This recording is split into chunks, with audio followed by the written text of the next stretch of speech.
Hi అండి, అందరికీ నమస్కారం. మన న్యూ వరల్డ్ చెస్ ఛాంపియన్ గోకేష్, అతనికి జస్ట్ 18 ఇయర్స్ ఓల్డ్ అండి. 11 ఇయర్స్ అప్పుడు అతనికి విశ్వనాథ్ ఆనంద్ ఇదే chess champion, China chess champion చేతిలో ఓడిపోయినప్పుడు అన్నట్ట, నేను ఎప్పటికైనా అతని మీద గెలుస్తాను, నేను వరల్డ్ చెస్ ఛాంపియన్ అవుతాను.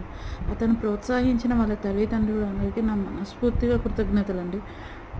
ఇతను ఈ విన్నింగ్ అనేది దీనికి కంటిన్యూ అవ్వాలని మనస్ఫూర్తిగా కోరుకుంటున్నాను. I wish him all the best. So ఇతను మరింత దూరం, మరిన్ని హైట్స్కి వెళ్ళాలని మనస్ఫూర్తిగా కోరుకుంటున్నాను. I wish you all the best నాన్న. 18 ఇయర్స్ అబ్బాయి అంటే ఏంటండి, చక్కగా ఇలాంటి డిటర్మినేషన్ ఉండటం అనేది ఈ కాలం పిల్లలు చాలా తక్కువ. అండ్ విన్నింగ్ అయిన తర్వాత he stick to his basic. ఆ చెస్ బోర్డ్ని సర్దటం అనేది చాలా ఎమోషనల్ ఫీల్ అయ్యాను. ఆల్ ది బెస్ట్ కన్నా.